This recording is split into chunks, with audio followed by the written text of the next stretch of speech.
choose a very different explanation of our world. The universe is made of 12 particles of matter, 4 forces of nature. આપણે વ્યતિકરણનું પુનરાવર્તન કર્યા બાદ આજે વિવર્તનનું પુનરાવર્તન કરીએ. વિવર્તન એટલે શું?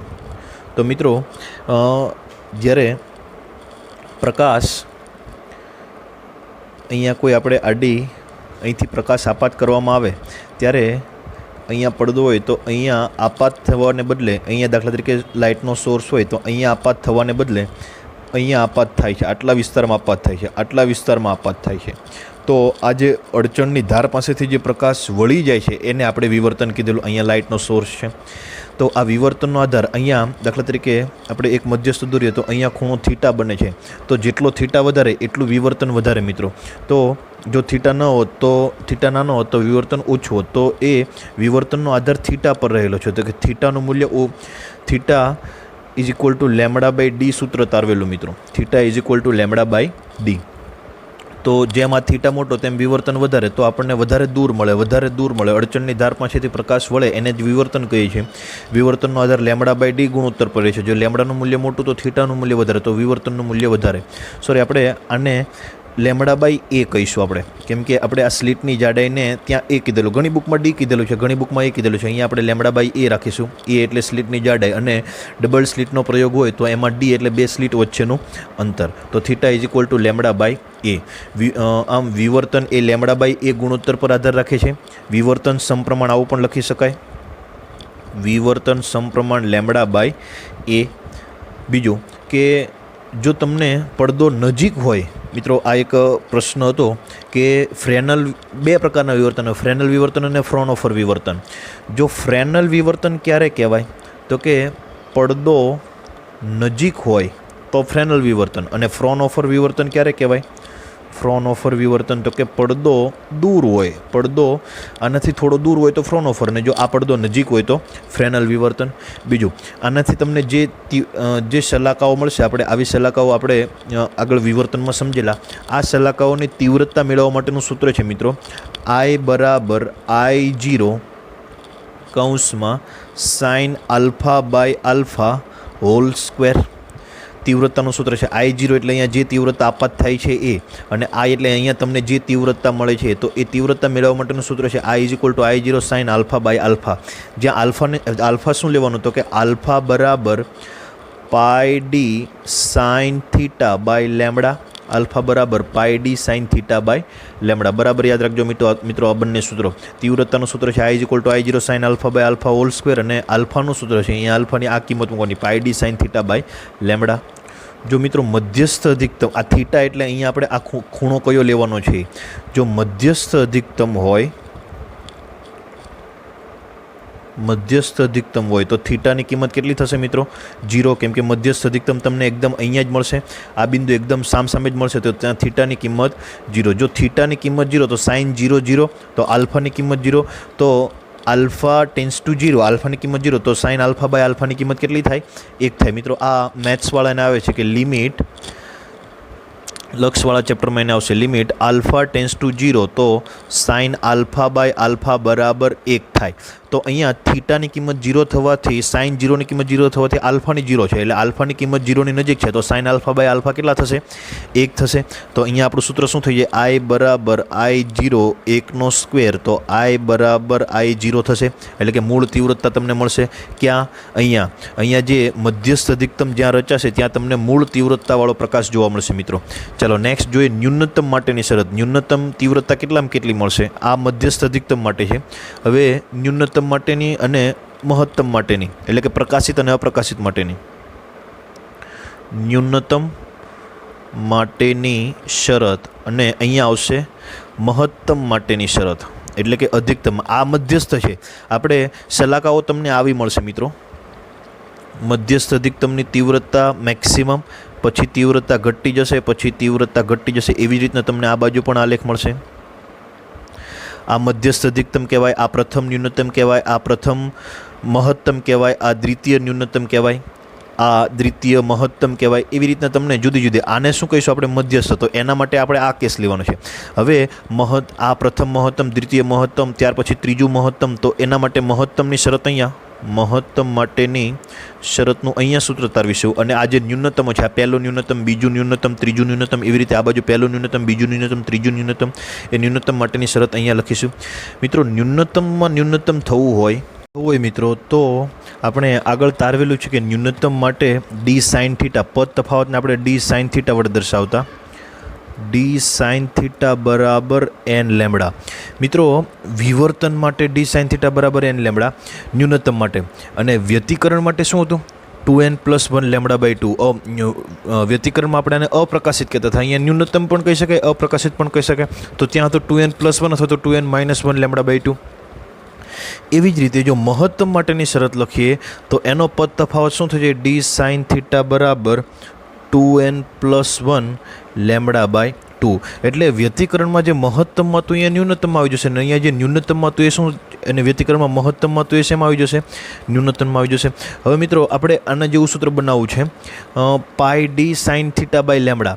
તો અહીંયા ડી સાઇન થીટા છે, લેમડાને આ બાજુ લાવીએ અને બંને બાજુ પાઈ વડે ગુણી દઈએ તો સૂત્ર શું બનશે? પાઈ ડી, બંને બાજુ પાઈ વડે ગુણી દઈએ, pi D sine theta by lambda. તો આ બાજુ શું થશે? એન પાઈ. લેમડાને આ બાજુ લેવાનું, બંને બાજુ પાઈ વડે ગુણ્યું. એવી જ રીતે આ pi D sine theta by lambda બરાબર શું લખી શકાય? આલ્ફા. એટલા માટે તો અહીંયા આલ્ફા બરાબર શું લખી શકાશે? આલ્ફા બરાબર એન પાઈ. આ આલ્ફાની કિંમત તમારે આ સમીકરણમાં મૂકશો તમે, I = I0 sin alpha by alpha square, તો તમને એમની તીવ્રતા મળશે. એટલા માટે આપણે આલ્ફાની વેલ્યુ મેળવી. હવે એવી જ રીતે ડી સાઇન થીટા બરાબર 2n+1 લેમડા બાય 2 છે, તો લેમડાને નીચે તરફ લાવીએ, D sine theta by lambda, અને બંને તો અહીંયા શું વધશે? 2n+1 બાય 2, અને બંને બાજુ શાના વડે ગુણવાનું? પાઈ વડે ગુણવાનું. તો pi D sine theta by lambda. તો અહીંયા આલ્ફા બરાબર શું થઈ જશે? આલ્ફા બરાબર 2n+1 બાય 2 ઇન્ટુ પાઈ. તો મિત્રો આ થઈ તમારી મહત્તમ અને ન્યૂનતમ માટેની શરત. મિત્રો અહીંયા તમને ખબર, અહીંયા જોઈ શકાય છે કે સાઇન થીટા છે. સાઇન થીટા એટલે આપણો ખૂણો થીટા. આપણે જે આગળ જે વાત કરેલી આ થીટા, આ થીટાની કિંમત વધારે હોય તો સારું કે ઓછી હોય તો સારું? તો કે વધારે હોય તો સારું. તો અહીંયા એવું કહી શકાય કે સાઇન થીટા છે, વિવર્તનનો આધાર સીધો થીટા ખૂણા પર આધાર રાખે. તો સાઇન થીટા સમપ્રમાણ, આના પરથી સાઇન થીટા સમપ્રમાણ શું લખી શકાશે? લેમડા. સાઇન થીટા સમપ્રમાણ લેમડા. અને બીજું શું લખી શકાશે? સાઇન થીટા વ્યસ્ત પ્રમાણ ડી. એટલે કે લેમડા તરંગ લંબાઈ જો વધશે તો સાઇન થીટા વધશે, સાઇન થીટા વધશે તો વિવર્તન વધશે. એવી જ રીતે જો આપેલ સ્લિટની જાડાઈ ઘટશે, આપણે આ ડી એટલે અહીંયા સ્લિટની જાડાઈ લઈશું આપણે. એ ઘણી વખત એ કહેવામાં આવે, ઘણી બુકમાં ડી આપેલું છે, એટલે એ બે વચ્ચે પેલું ના થાય. તો સ્લિટની જાડાઈ જો ઘટાડવામાં આવે તો પણ સાઇન થીટાનું મૂલ્ય વધશે, સાઇન થીટાનું મૂલ્ય વધશે તો શું થશે? તો તમને વિવર્તન વધારે થયેલું જોવા મળશે મિત્રો. હવે મિત્રો આગળ વધીએ તો આ એક સિંગલ સ્લિટ દ્વારા વિવર્તનની પેટર્ન તમને જોવા મળે છે કે અહીંયા મેક્સિમમ તીવ્રતા, પછી તેમ જેમ દૂર જશે તેમ તેમ ઘટેલી તીવ્રતા. આને આપણે મધ્યસ્થ અધિકતમ કહીએ મિત્રો. શું કહીએ? મધ્યસ્થ અધિકતમ, મધ્યસ્થ પ્રકાશિત. આને શું કહીશું? પ્રથમ અધિકતમ, પ્રથમ અધિકતમ. આને દ્વિતીય અધિકતમ. મિત્રો આપ દરેક વસ્તુ યાદ રાખજો, દ્વિતીય અધિકતમ. આને શું કહેવાશે? પ્રથમ ન્યૂનતમ. જ્યાં તમને એકદમ ઓછી તીવ્રતા મળે ત્યાં પ્રથમ ન્યૂનતમ. અને શું કહેવાશે? દ્વિતીય ન્યૂનતમ. અને તો કે આ મધ્યસ્થ અધિકતમની પહેલું આવે એ પ્રથમ ન્યૂનતમ. અહીંયા તમને જે ગર્ત જોવા મળે છે એને શું કહીશું? તીવ્રતાનું ગર્ત. પ્રથમ ન્યૂનતમ અને પ્રથમ અધિકતમ, દ્વિતીય ન્યૂનતમ, અને આને આપણે કહીશું દ્વિતીય અધિકતમ. દ્વિતીય અધિકતમ. મિત્રો આપણે દાખલા તરીકે સ્લિટની જાડાઈને આપણે એ કહી દઈએ, સ્લિટની પહોળાઈને એ કહી દઈએ. ઘણી વખત ડી કહેવામાં આવે, ઘણી વખત એ કહેવામાં આવે. મધ્યસ્થ પ્રકાશિત કયું થશે? તો આ મધ્યસ્થ પ્રકાશિત થશે. એનું એ ક્યાંથી ક્યાં મધ્યસ્થ પ્રકાશિત કેટલું કહેવાય? તો કે એની બાજુનું આ બાજુનું ન્યૂનતમ ને એની આ બાજુનું ન્યૂનતમ. તો આ બે વચ્ચેનું અંતરને મધ્યસ્થ અધિકતમ કહેવાશે. તો આ મધ્યસ્થ અધિકતમની જાડાઈ કેટલી? તો કે તમને પ્રથમ ન્યૂનતમ મળે તો આ અંતર કેટલું થાય? તમને પદ તફાવત કેટલો મળે પ્રથમ ન્યૂનતમ માટે? તો કે પ્રથમ ન્યૂનતમ હોય તો ડી સાઇન થીટા બરાબર ન્યૂનતમ માટેની શરત શું આવશે? ન્યૂનતમ માટેની શરત ડી સાઇન થીટા બરાબર એન લેમડા. એન બરાબર પ્રથમ છે એટલે એન બરાબર 1 લઈશું તો ડી સાઇન થીટા બરાબર લેમડા. તો આપણે અહીંથી આ અંતર મેળવવું છે. અહીંથી આ અંતર કેટલું? તો ડી સાઇન થીટા બરાબર શું લઈશું? લેમડા. હવે આપણે આ તમારું મધ્યસ્થ અધિકતમ છે. આ મધ્યસ્થ અધિકતમ આ ખૂણો કેટલો થશે? તો કે એ ખૂણો થીટા. સાઇન થીટા બરાબર શું થશે અહીંયા? સાઇન થીટા બરાબર લેમડા બાય ડી. જો ખૂણો થીટા અત્યંત નાનો હોય તો સાઇન થીટા બરાબર લેમડા બાય ડી. તો આ થશે તમારા મધ્યસ્થ અધિકતમની અડધી કોણે પડે. આપણે આ મધ્યસ્થ અધિકતમની આખી અહીંયા એ સ્લીટ સાથે કેટલો ખૂણો આંતરશે? તો કે આ મિત્રો થીટા છે તો સ્લીટ સાથે આપણે આની કોણે પડે એટલે કે આ ન્યૂનતમથી આ ન્યૂનતમ અંતર સુધી થશે. તો આપણે એ આખા થીટાને ધ્યાનમાં લેવો પડશે. તો આખો થીટા કેટલો હશે? તો કે આખો થીટા કેટલો હશે? 2 લેમડા બાય ડી. એટલે બે અહીંયા તમને જે માપ આટલા ખૂણાનું મળેલું એના કરતાં ડબલ કરી દો તો તમને આખો થીટા મળશે. તો આને મધ્યસ્થ અધિકતમની કોણીય પહોળાઈ કહેવાય. મિત્રો શું કહેવાશે? કોણીય પહોળાઈ. મધ્યસ્થ અધિકતમની કોણીય પહોળાઈ કેટલી થશે? 2 લેમડા બાય ડી. હવે મધ્યસ્થ અધિકતમની રેખીય પહોળાઈ જોઈએ. તો મિત્રો અહીંથી આ સુધીનું અંતર કેટલું છે? તો કે કેપિટલ ડી. તો રેખીય પહોળાઈ તો આ તમારો ખૂણો છે, આ ચાપ છે, આ ત્રિજ્યા છે. તો રેખીય પહોળાઈ એટલે આપણે ચાપના સ્વરૂપમાં સૂત્ર લખીએ. રેખીય પહોળાઈ. રેખીય પહોળાઈ એટલે મિત્રો આ થશે. આ એને શું કહીશું આપણે? ચાપ. ચાપ બરાબર શું થશે? ખૂણો ગુણ્યા ત્રિજ્યા. ખૂણો કેટલો? તો કે આપણને અહીંયા મળેલો છે 2 લેમડા બાય ડી. અને ત્રિજ્યા કેટલી થશે? કે ત્રિજ્યા અહીંથી આ સુધીનું અંતર એટલે ડી. એટલે 2 લેમડા ડી બાય ડી એ આપણું શું થશે? મધ્યસ્થ અધિકતમની રેખીય પહોળાઈ. તો મધ્યસ્થ અધિકતમની રેખીય પહોળાઈ પૂછે તો આ સૂત્ર, અને કોણીય પહોળાઈ પૂછે તો આ સૂત્ર. હવે બીજું મિત્રો તમને બીજી કોઈ પણનું તમને મેળવવાનું કે દાખલા તરીકે તમને આ દ્વિતીય અધિકતમનું મેળવવાનું કીધું. કોનું મેળવવાનું કીધું? દ્વિતીય અધિકતમનું. દ્વિતીય અધિકતમ મધ્યસ્થ અધિકતમથી કેટલા અંતરે છે? તો દાખલા તરીકે આપણે ધારી લઈએ કે x જેટલા અંતરે છે. હવે દ્વિતીય અધિકતમ માટે આપણે અધિકતમની શરત શું છે? તો કે ડી સાઇન થીટા બરાબર દ્વિતીય આપણે બીજી કોઈ પણ માટે મેળવીએ. જો અધિકતમ હોય તો અધિકતમ માટેની શરત છે 2n + 1 લેમડા બાય 2. તો દ્વિતીય અધિકતમ હોય તો n બરાબર કેટલા લેવાના? અહીંયા n બરાબર 2 લેવાના. દ્વિતીય અધિકતમ હોય તો 2 દુ 4 વત્તા 1 એટલે 2 દુ 4 વત્તા 1 એટલે 5 લેમડા બાય 2 થશે. ડી સાઇન થીટા બરાબર કેટલા થશે? 5 લેમડા બાય 2. હવે આપણે મેળવવાનું છે આ અંતર કે દ્વિતીય અધિકતમ કેટલા અંતરે મળશે. એક્સનું મૂલ્ય મેળવવાનું છે. તો આપણે સાઇન જો ખૂણો થીટા અત્યંત નાનો હોય તો સાઇન થીટાની જગ્યાએ ટેન થીટા લઈ શકીએ. તો સાઇન થીટાની જગ્યાએ આવું લખી શકાય ડી ટેન થીટા બરાબર 5 લેમડા બાય 2. હવે ટેન થીટા બરાબર શું લખે? ટેન થીટા એટલે સામેની બાજુના છેદમાં પાછળની બાજુ. તો આજે દ્વિતીય અધિકતમ મળે એના માટે ખૂણો થીટા આટલો થશે. તો એના માટે ટેન થીટા બરાબર એક્સ બાય કેપિટલ ડી. તો અહીંયા ટેન થીટાની જગ્યાએ શું લખી શકાશે? એક્સ બાય કેપિટલ ડી બરાબર 5 લેમડા બાય 2. તો એક્સ બરાબર શું મળશે તમને? 5 lambda by 2 D by small D. તો આવી રીતે તમારું કોઈનું પણ મેળવી શકાય. અહીંયા આ તો આપણે બીજા અધિકતમનું વાત કરીએ. બીજા ન્યૂનતમનું કીધું તો આપણે શું લેવું પડે? તો અહીંયા ડી સાઇન થીટા બરાબર 2 લેમડા. સાઇન થીટાની જગ્યાએ tan theta X by D. તો એક્સ બરાબર એટલું અહીંયા તમને જે જવાબ મળે લખી દેવાનો.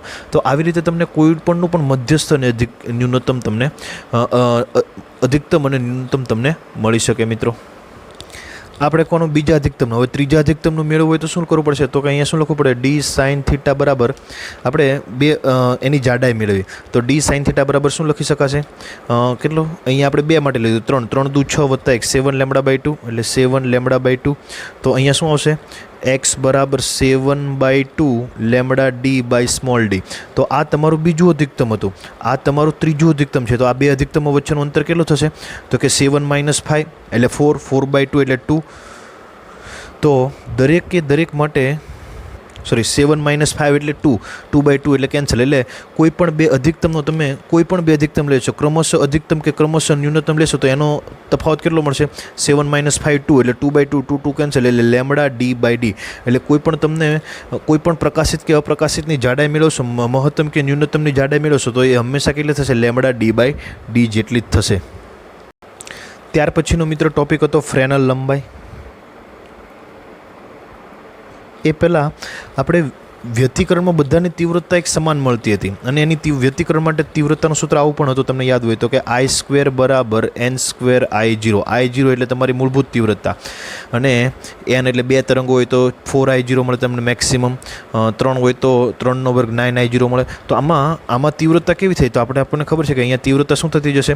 ઘટતી જશે. પહેલાં મેક્સિમમ તીવ્રતા મળે, પછી ઘટેલી તીવ્રતા મળે, પછી ઘટેલી તીવ્રતા મળે. તો તીવ્રતાનું આપણે સૂત્ર હમણાં લખાવેલું છે કે I બરાબર I0 sin alpha by alpha whole square.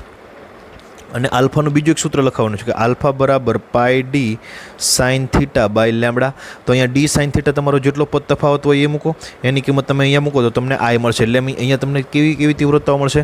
ઘટેલી. જેમ જેમ તમે અહીંથી દૂર જશો તેમ તેમ d sin થીટાની કિંમત કેવી થશે? વધશે. d sin થીટાની કિંમત વધશે તો આઈનું મૂલ્ય પરિણામે શું થશે? ઘટશે મિત્રો. કેમ કે અહીંયા તમારે આલ્ફા એટલે πd sin થીટા, અહીંયા તમારું મૂલ્ય વધતું જશે તો આઈનું મૂલ્ય ઘટતું જશે. મિત્રો ફ્રેનલ લંબાઈ, જેને ZF વડે દર્શાવાય. હવે મિત્રો એવું જોવા મળ્યું છે કે જ્યારે દાખલા તરીકે આ એક સ્લીટ છે, આ સ્લીટની જાડાઈ છે A, અહીંયા દાખલા તરીકે એક સોર્સ રાખવામાં આવ્યો છે, કોઈ એક લાઇટનો સોર્સ રાખવામાં આવ્યો. હવે અહીંયા આની આકૃતિ દોરીએ કે આ લાઇટમાંથી આ બાજુ અહીંયા કોઈ એક પડદો રાખેલો છે. એ પડદા પર આપણને ક્યાં સુધી પ્રકાશ જોવા મળશે? તો અહીંથી પ્રકાશનું કિરણ નીકળશે, અહીંથી જઈ અને અહીંયા સુધી પડશે, અહીંથી પ્રકાશનું કિરણ નીકળશે અને અહીંથી જઈ અને અહીંયા સુધી પડશે. હવે હકીકતમાં જોવા મળ્યું તો હકીકતમાં અહીં આટલા વિસ્તારમાં જ પ્રકાશિત નહોતો. અહીંયા થોડોક વધારે પ્રકાશ જોવા મળ્યો, અહીંથી આટલા વિસ્તારમાં પ્રકાશ જોવા મળ્યો, અહીંથી આટલો પ્રકાશ જોવા મળ્યો. પડવો જોઈએ એટલામાં પણ આટલો. હજી થોડોક પડદાને નજીક આવ્યા તો આ અંતર કેવું થયું? ઘટ્યું. હજી થોડાક નજીક લાવ્યા તો આની નજીક, હજી વધારે નજીક લાવ્યા તો આની નજીક, અને હજી નજીક લાવ્યા તો તમને અહીંયા પ્રકાશ જોવા મળ્યો. હવે જોવા મળ્યો તો જેવી આપણે આકૃતિની કલ્પના કરેલી કે અહીંયા સુધી પ્રકાશ મળવો જોઈએ ત્યાં જ મળ્યો. તો જેમ જેમ પડદાને દૂર લેતા જાય તેમ તેમ આપણે જે આકૃતિ દોરેલી આપણે એવી ધારણા કરી કે અહીંયા સુધી મળવો જોઈએ, પણ એના કરતાં વધારે અંતર માટે જોવા મળ્યો. તો આપણે અહીંયા જોઈએ કે અહીંથી જ્યારે પ્રકાશ નીકળે તો અહીંથી અહીંયા કેમ દૂર જાય છે? તો કે ત્યાં તરંગ સ્વરૂપે વર્તન કરતો જોઈએ અને અહીંયા સીધો પ્રકાશ ગતિ કરતો છે એવું ધારેલી. તો અહીંયા સુધી કિરણ પ્રકાશ શાસ્ત્ર લાગુ પડે છે, કેમ કે આપણે જેવી આકૃતિ દોરેલી એ આકૃતિ પ્રમાણે જ વર્તન કરે અને ત્યાર પછી એ તરંગ સ્વરૂપે વર્તન કરતો છે એવું સ્વીકારેલી. તો જ્યાં સુધી કિરણ પ્રકાશ શાસ્ત્ર સ્વરૂપે વર્તન કરે, જેટલી હદ સુધી, એટલા અંતરને ફ્રેનલ લંબાઈ ZF કહેવામાં આવે છે. અને આ મિત્રો ફ્રેનલ લંબાઈનું એક સૂત્ર છે, ZF બરાબર A² બાય લેમ્બડા. ZF બરાબર A² બાય લેમ્બડા. એ એટલે આપેલ સ્લીટની જાડાઈ. હવે આપણને ખબર પડશે મિત્રો કે જો એનું મૂલ્ય તમે વધારશો તો ZF અંતર કેવું થશે? મોટું થશે. એટલે ખૂબ આ ZF અંતર એટલે કે ખૂબ દૂર સુધી કિરણ પ્રકાશ શાસ્ત્ર લાગુ પડશે અને તરંગ પ્રકાશ શાસ્ત્ર માટે થોડાક અંતર માટે જ લાગુ પડશે. જે એનું મૂલ્ય તમે ઘટાડો એટલે કે સ્લીટ એકદમ પાતળી કરો તો ZFનું મૂલ્ય એકદમ નાનું મળશે. ZFનું મૂલ્ય એકદમ નાનું મળશે તો કિરણ પ્રકાશ શાસ્ત્ર માટે માત્ર થોડાક અંતર સુધી જ લાગુ પડશે, પછી તરત તરંગ પ્રકાશ શાસ્ત્ર વાપરવું પડશે. તો અહીંથી આ દૂર જવાનું કારણ શું છે? વિવર્તન. તો મિત્રો એના આધારે આ ફ્રેનલ લંબાઈ નક્કી કરવામાં આવી છે. ત્યાર પછીનો એક ટોપિક છે રેલેનું પરિમાણ. હવે રેલે એવું કીધું કે ભાઈ કોઈ બે અલગ વસ્તુ છે તો આપણી આંખમાં જ્યારે પ્રવેશે ત્યારે એ કંઈક ખૂણો બનાવે છે. તો આ અમુક ખૂણો અમુક કરતાં નાનો ખૂણો ચાલે નહીં. આપણે કોઈ વ્યક્તિના વાળને જોઈએ તો આપણે દરેક વાળ અલગ નથી જોઈ શકતા. કેમ? તો કે એ વાળમાંથી આવતા પ્રકાશના કિરણો આપણી આંખ સાથે અમુક ખૂણા કરતાં નાનો ખૂણો બનાવે, તો એ આપણી આંખની લિમિટેશન છે. તો રેલે એવું કીધું કે કોઈ પણ ઓપ્ટિકલ ઇન્સ્ટ્રુમેન્ટ હોય, કોઈ પણ જાતનું ઓપ્ટિકલ, માઇક્રોસ્કોપ હોય, ટેલિસ્કોપ, એ દરેક માટે અહીંયા જે બે વસ્તુમાંથી આવતો જે ખૂણો બને છે એ ખૂણાનું મૂલ્ય થીટા = 1.22 લેમ્બડા બાય ડી જેટલું હોવું જોઈએ. લેમ્બડા એટલે એમાંથી આવતી તરંગ લંબાઈ અને ડી એટલે એ જેની અંદર પ્રવેશે છે, જે લેન્સની અંદર પ્રવેશે છે એનો વ્યાસ. તો દાખલા તરીકે ટેલિસ્કોપની વાત કરીએ તો આ ટેલિસ્કોપ છે. તો ટેલિસ્કોપમાંથી આ કોઈ બે અલગ વસ્તુ છે, તો બે અલગ વસ્તુમાંથી આવતા જે તરંગો પડે તો અહીંયા આ થીટાનું મૂલ્ય કેટલું હોવું જોઈએ? 1.22 લેમ્બડા બાય ડી. આ થીટાનું મૂલ્ય કેટલું હોવું જોઈએ? 1.22 લેમ્બડા બાય ડી. હવે એણે એવું કીધું કે એ જે પણ પડદા પર પડે, જ્યાં પણ પડે છે ત્યાં આ થીટાનું મૂલ્ય તમારે આટલું રાખવું જોઈએ. લેમડા એટલે તરંગ લંબાઈ, ડી એટલે આ લેન્સનો તમારે વ્યાસ લેવાનો છે. એ મિત્રો યાદ રાખજો, ડી એટલે આ લેન્સનો વ્યાસ. તો અહીંયા આ બે કિરણો પડે તો આને કારણે વિવર્તન થશે ને અહીંયા મધ્યસ્થ અધિકતમ તમને અહીંયા મળશે. આને કારણે વિવર્તન થશે ને આનું મધ્યસ્થ અધિકતમ તમને અહીંયા મળશે. હવે તો આ બે મધ્યસ્થ અધિકતમ વચ્ચે અંતર કેટલું હોવું જોઈએ? તો કે વેરી સિમ્પલ, આ થીટા તમને ખબર છે, આ થીટા તમને ખબર છે. અહીંથી ટેલિસ્કોપ માટે આ અંતર ખબર છે, કેટલા અંતરે પ્રતિબિંબ મળે? એફ અંતરે. તો આ માપ કેટલું? બે મધ્યસ્થ અધિકતમ, બે વસ્તુઓ વડે જે મધ્યસ્થ અધિકતમ બને છે એના માટે કેટલું હોવું જોઈએ? તો કે થીટા ખબર છે, આ ખબર છે, તો આ ખબર પડી જાય. ખૂણો બરાબર ચાપ ભાગ્યા ત્રિજ્યા. તો ચાપ બરાબર શું થશે? ચાપ બરાબર ખૂણો ગુણ્યા ત્રિજ્યા. થીટા કેટલો છે? 1.22 લેમડા બાય ડી. અને આર કેટલો છે? તો કે આર, આ અંતર કેટલું છે? એફ, કેન્દ્ર લંબાઈ જેટલું. તો આટલું માપ તમારું હોવું જોઈએ. આ શું છે? બે મધ્યસ્થ અધિકતમો વચ્ચેનું અંતર. તો આ સૂત્ર પરથી આપણે એવું કહી શકીએ કે આ બે મધ્યસ્થ અધિકતમો વચ્ચેનું અંતર આટલું હોવું જોઈએ. બીજું મિત્રો કે આ બે મધ્યસ્થ અધિકતમો વચ્ચેનું બીજું એણે એવું કીધેલું કે આ બે દૂર હોય તો તમને બે ક્લિયરલી દૂર દેખાશે, પણ આ બંને જ્યારે એકબીજામાં ભળી જાય ત્યારે આપણને દેખી શકાશે નહીં. તો આ બે વચ્ચેનું અંતર ઓછામાં ઓછું કેટલું હોવું જોઈએ? તો કે આનું ન્યૂનતમ, આને પહેલું કહીએ, આને બીજું કહીએ. તો કે પહેલાંનું ન્યૂનતમ ક્યાં છે? આ એનું મધ્યસ્થ અધિકતમ, આ એનું ન્યૂનતમ. તો આ ન્યૂનતમ થયું. પહેલાંના ન્યૂનતમ પર બીજાનું અધિકતમ આવે ત્યાં સુધી જોઈ શકાય. એટલે કે આ અધિકતમ નજીક અહીંયા સુધી આવે તો જોઈ શકાય, પણ એની કરતાં નજીક જશે તો જોઈ શકાશે નહીં. તો એણે એવું કીધેલું કે પ્રથમના ન્યૂનતમ પર બીજાનું અધિકતમ કે એનાથી દૂર હોવું જોઈએ, નહીં તો જોઈ શકાશે નહીં. તો આ થયું તમારું રિલેનું પરિમાણ. તો આ ગણી શકાય. ડી અને બે વસ્તુ વચ્ચેનું અંતર કહી શકાય. જો આવું ને આવું માઇક્રોસ્કોપમાં મિત્રો તમારે જોવું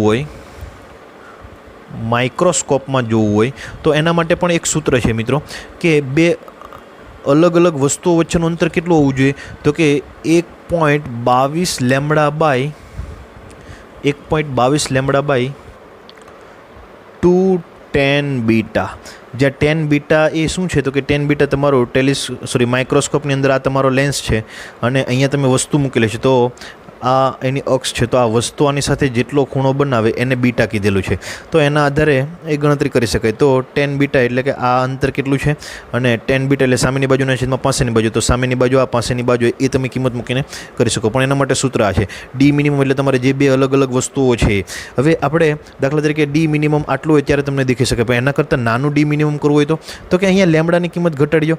એને અહીંયા દાખલા તરીકે કોઈ એક માધ્યમમાંથી અહીંયા દાખલા તરીકે કોઈ લિક્વિડ ભરી જાય, એનો વક્રી ભવનાંક n છે, તો એના માટે ડી મિનિમમનું સૂત્ર શું થશે? તો કે 1.22 લેમડાનું શું થઈ જાય? કોઈ n વક્રી ભવનાંકવાળા માધ્યમમાં જાય તો lambda by n 2 tan beta. તો એનનું મૂલ્ય વધશે તો ડી મિનિમમ ઘટશે. પહેલાં આટલું નજીક હોય તો જોઈ શકાતો, હવે એના કરતાં નજીક હોય તો પણ જોઈ શકાય. હજુ તમે એનનું મૂલ્ય વધારો તો એના કરતાં નજીક હોય તો પણ જોઈ શકાય. તો આને મિત્રો શું કહેવાય? મિનિમમ અંતર. હવે આનું વ્યસ્ત કરો તો તમને એની વિભેદન શક્તિ મળે છે. વિભેદન શક્તિ P = 1/d મિનિમમ, અથવા તો ઘણી જગ્યાએ 1/θ પણ સૂત્ર વાપરેલું વિભેદન શક્તિનું. તો 1/d મિનિમમ અથવા તો 1/θ. તો આ બંને સૂત્ર પરથી તમે વિભેદન શક્તિ મેળવી શકો. વિભેદન શક્તિ એટલે બે નજીક રહેલી વસ્તુને તમે કેટલી દૂર જોઈ શકો છો, એને એની વિભેદન શક્તિ કહેવાય. અને છેલ્લો ટોપિક મિત્રો આપણે જોયેલો ધ્રુવીભવનનો, કે ધ્રુવીભવન એ શું છે? તો કે જ્યારે કોઈ ઇલેક્ટ્રોન આમ ગતિ કરતો હોય તો ઇલેક્ટ્રોન આવી દોલિત ગતિ કરતો હોય તો આમાંથી આવા તરંગ અગ્રો નીકળે. કોઈ ઇલેક્ટ્રોન આમ દોલિત ગતિ કરતો હોય, આવી રીતે દોલિત ગતિ કરતો હોય તો એમાંથી આવા તરંગ અગ્રો નીકળે. કોઈ ઇલેક્ટ્રોન આમ, જો બધી જ દિશામાં ઇલેક્ટ્રોન દોલિત ગતિ કરતા હોય તો બધી જ દિશામાં તમને તરંગ અગ્રો મળે. આવા પ્રકાશને અધ્રુવીભૂત પ્રકાશ કહેવાય. કેવો પ્રકાશ કહેવાય મિત્રો? અધ્રુવી. આને કોઈ એક પોલેરાઇઝર, કોઈ કુદરતમાંથી મળી આવતા કોઈ ચોક્કસ પદાર્થમાંથી પસાર કરવામાં આવે તો માત્ર તમને એક દિશામાંના જે તરંગ સદીશો મળે છે, વિદ્યુત ક્ષેત્રના તરંગ સદીશો મળે છે, જેને આપણે એક જ દિશામાં ન મળે તો એને શું કહી શકીશું? ધ્રુવીભૂત પ્રકાશ કહીશું. અને આને શું કહીશું? પોલેરાઇઝર કહીશું. મિત્રો બીજું એક ખાસ અગત્યનું કે જો આની તીવ્રતા I હોય તો આની તીવ્રતા I/2 થઈ જાય. જ્યારે પ્રથમ પોલેરાઇઝરમાંથી જાય અધ્રુવીભૂત પ્રકાશને જ્યારે પ્રથમ પોલેરાઇઝરમાંથી પસાર કરવામાં આવે ત્યારે તેની તીવ્રતા અડધી થઈ જાય. ખાસ યાદ રાખજો. હવે પછી અહીંયા કોઈ બીજું પોલેરાઇઝર રાખવામાં આવે, જો આનો ખૂણો, તો અહીંથી જે તરંગો બહાર નીકળશે એ તરંગોની તીવ્રતા ખૂણા પર આધાર રાખશે. એક એનાલાઇઝર કેટલા ખૂણે છે, એ પોલેરાઇઝર કેટલા છે, એનું સૂત્ર છે I = I'(I0 cos²θ). અને માલસનો નિયમ પણ કહેવામાં આવે છે મિત્રો, માલસનો નિયમ. તો આઈ is equal to I0 cos square theta. I0 એટલે શું? તો કે આની અંદર આપાત કેટલા થાય છે? આપાત કેટલા થાય છે? I/2. એને આપણે I0 કહી દઈએ હવે. તો અહીંયા I છે, અહીંયા I/2 થઈ જાય. અહીંયા કેટલું થાય? તો કે I/2 cos સ્ક્વેર થીટા. આ I હોય તો I/2 cos થીટા, અને આ તમે કહો તો એને I0 cos સ્ક્વેર થીટા કહેવાય. મિત્રો બીજું, આ થીટા એ શું છે? તો કે અત્યારે તમારું એનાલાઇઝર આમ છે, એટલે કે આની સમાંતર જ છે, તો થીટા કેટલો? 0. હવે તમે આને આમ ફેરવતા જાઓ, દગક સાથે કંઈક ખૂણો બનાવતા જાઓ, તો એ થીટાનું મૂલ્ય વધતું જાય. અને જો તમે એક્ઝેક્ટ લંબ રાખશો તો થીટા 90 cos 90 0, એટલે તો તમને તીવ્રતા કેવી મળશે? તમને એકદમ શૂન્ય મળશે. તો આ થયું તમારું ધ્રુવીભવન. અને આને માલસનો નિયમ કહેવાય, યાદ રાખજો મિત્રો. બીજું એક હતું, બે અલગ પાડતી માધ્યમની સપાટી પર આનો વક્રી ભવનાંક n1 હોય, આનો વક્રી ભવનાંક n2. અહીંયા કોઈ એક પ્રકાશનું કિરણ આપાત થાય છે, એમાં બધી જ દિશામાંના તરંગ સદિશો છે. આવી દિશામાંના છે, આવી દિશામાંના છે, આવી દિશામાંના છે. એ જ્યારે આના પર આપાત થાય છે ત્યારે જ્યારે પરાવર્તન થાય છે, અહીંયા આ સપાટીને દોરેલ લંબ છે, પરાવર્તન થાય છે ત્યારે એમાં અમુક દિશામાંનું જ પ્રમાણ મળે છે. અને જેમ જેમ આ ખૂણો બદલતા જાઓ, જુદા જુદા ખૂણે તમને અહીંયા જે પરાવર્તિત છે એમાં જુદા જુદા તમને મળે છે, પણ ઘટેલા જોવા મળે. પણ કોઈક એવા ખૂણે તમને માત્ર ને માત્ર એક દિશામાં જ મળશે, ખાલી આવી દોલિત ગતિ કરતાં જ મળશે. એટલે કે આ પ્રકાશ કેવો છે? સંપૂર્ણ ધ્રુવીભૂત હશે. પહેલાં બાકીનો તમે ખૂણો બદલશો તો આંશિક ધ્રુવીભૂત હશે, પણ કોઈક એક એવો પર્ટિક્યુલર ખૂણો લાવશો કે જ્યારે આ પરાવર્તિત કિરણ સંપૂર્ણ ધ્રુવીભૂત થઈ જાય, ત્યારે અહીંયા જે ખૂણે આપાત થાય છે એને બ્રુસ્ટર કોણ કહેવાય. કેવો ખૂણ કહેવાય? બ્રુસ્ટર કોણ, અથવા તો ધ્રુવીભૂત કોણ પણ કહેવાય. એટલે કે I/β અથવા તો IP, જે ખૂણે તમે પ્રકાશને આપાત કરો કે જ્યારે પરાવર્તિત કિરણ સંપૂર્ણ ધ્રુવીભૂત થાય, તો એ આપાત ખૂણાને શું કહેવાશે? બ્રુસ્ટર કોણ અથવા તો ધ્રુવીભૂત કોણ, પોલરાઇઝેશન કોણ. અહીંયા આ I/β હોય તો આ પણ કેટલો હશે? I/β હશે. મિત્રો બીજું, જ્યારે અહીંયા આ આંશિક કેવું છે? આ તો સંપૂર્ણ ધ્રુવીભૂત થઈ ગયું, પણ અહીંયા વક્રીભવન પણ થશે. તો અહીંયા જ્યારે આ સંપૂર્ણ ધ્રુવીભૂત થાય છે ત્યારે પરાવર્તિત કિરણ અને વક્રીભૂત કિરણ વચ્ચે કેટલાનો ખૂણો બને છે? 90નો ખૂણો બને છે. આ મિત્રો ખાસ યાદ રાખજો. અને જેને બ્રુસ્ટરનો નિયમ કહેવાય છે, બ્રુસ્ટરનો નિયમ એવો છે કે જ્યારે તમે પ્રકાશનું કિરણ કોઈ એવા પર્ટિક્યુલર ખૂણે આપાત કરો કે જ્યારે પરાવર્તિત કિરણ સંપૂર્ણ ધ્રુવીભૂત બને, ત્યારે પરાવર્તિત કિરણ અને વક્રીભૂત કિરણ વચ્ચેનો ખૂણો 90 બને, ત્યારે બીજા માધ્યમનો પહેલાંની સાપેક્ષે વક્રી ભવનાંક n2/n1, એટલે કે બીજાનો પહેલાંની સાપેક્ષ વક્રી ભવનાંક એ tan આપાત કોણ જેટલો હોય છે.